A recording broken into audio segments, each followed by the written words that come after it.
We've got you. I typically have two screens going, so you can follow me on Instagram. You can follow me on Facebook. I'm also on YouTube as well, so it's streaming live there.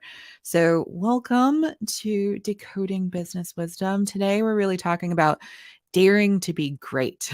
So, I have a quote as this series goes. I have this beautiful stack of quotes that we are taking a look at and seeing how do we apply this into our business, and how do we apply it to our life in a way that isn't just scrolling through, we see a quote, and oh, great, that feels good.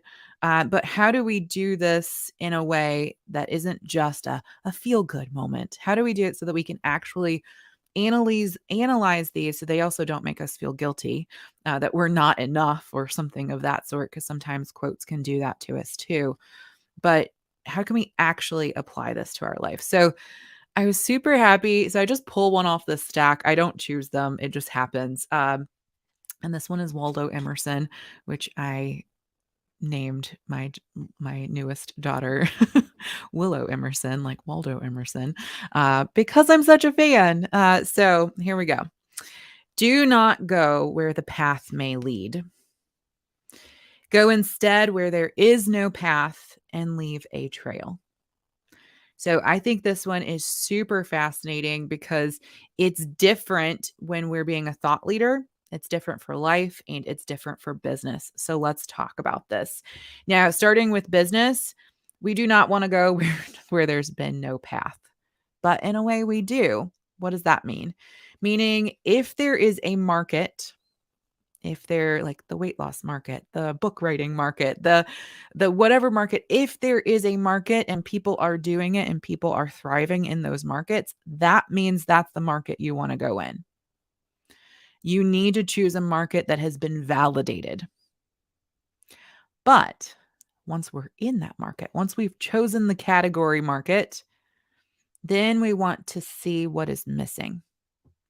And is it missing because no one has dared to be great enough? Is it missing because no one has taken the voice to show up in that way, to talk about uncomfortable topics, to get vulnerable, which also is Brene Brown's Dare to Be Great, talking about vulnerability. To be great, we have to be vulnerable. We have to talk about emotion. We have to talk about the problem just as much as we're talking about the solution. So taking this path, maybe there's this gap that has not been yet pursued within that target market. So do not go where the path may lead, but go instead where there is no path and leave a trail. Make an influence. Dare to be great. Don't be scared. Just jump out there. I was talking to Rosie this morning, which I'm sure you all will hear about this. So she was interviewing me for her podcast and talking about how I started my podcast. I just had to jump in. I jumped in with both feet and I didn't think about, oh, is it perfect? I don't even have it all together. I started interviewing for my podcast and I didn't even have the podcast overview written out. I just jumped in, and you will learn so much through action. So also emphasizing here is like, do not go where the path may lead. Where the path may lead. So you have to start on a path. And it may lead this way. It may lead that way. This may be.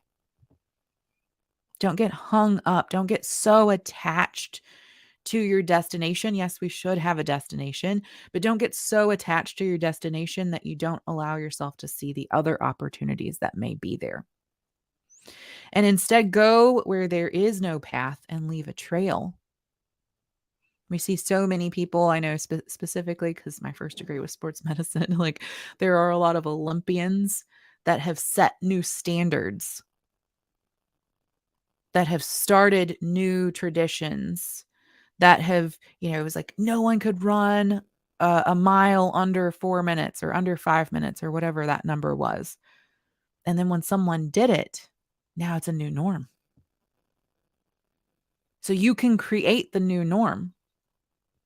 But you have to be vulnerable enough. You have to be willing enough to show up. And if you've heard some of my talks before, it's not showing up for yourself, which happens and is beautiful, but it's showing up for other people. It's showing up because there's a path that has not been carved yet that is needed. And if you're leaving a trail, you're leaving a trail for other people to make an impact. So showing up in a way that has nothing to do with perfection, showing up in a way that has nothing to do with what will people think of me, or it's not perfect, or showing up in a way that says, I'm here to leave an impact. I'm here to make a difference. It doesn't matter if I do it a little messy, because I have to start messy, right? I have a 1-year-old who just recently learned how to walk and still kind of is learning how to walk because she still stumbles around. She still falls down. She still runs into things. But is she sitting and thinking, oh, I'm not good enough at this, so I should just wait. I shouldn't do this until I'm good at it. I shouldn't walk in front of anyone unless I'm really good at it. No. Now, yes, something shifts in our brain at a later age where we start comparing ourselves to others. But we don't have to compare ourselves to others. This is something that we've learned to do, that we've learned to practice. The biggest, I cannot even express how big this is. The biggest way to shift your life, your business, your mindset, how you show up for anything is your ability to practice non-judgment. Non-judgment of others, non-judgment of ourselves. Stop this comparing. Now, it's different in business when we're looking at our competitors and we're doing this analysis, but we're not comparing ourselves. There's a difference between ourself and our business. Now, there's alignment, but you are not your business. You might be the face of your business, but you are not your business. You have to learn how to separate yourself. You yourself as a human are a complex spiritual being. You are complex. You are never going to fit yourself inside of a box. You are never going to be perfect because perfect is in the moment. And we can experience perfectionism when we live moment by moment. But it also comes from non-judgment, because judgment allows us to live in the past or live in the future and not live in the present moment. So, the root of all suffering, yes, is attachment, but it's also judgment. So, today, think about it. How can you dare to be great, and not in a way of ego, but daring to be great in a way of, I'm daring to be great to set a new standard because I want to be the change that I want to see in the world. How can you show up and be vulnerable in order to support others? So again, the quote, do not go where the path may lead. Go instead where there is no path and leave a trail, by Waldo Emerson. All right, so ponder on this, and I'd love to hear your thoughts.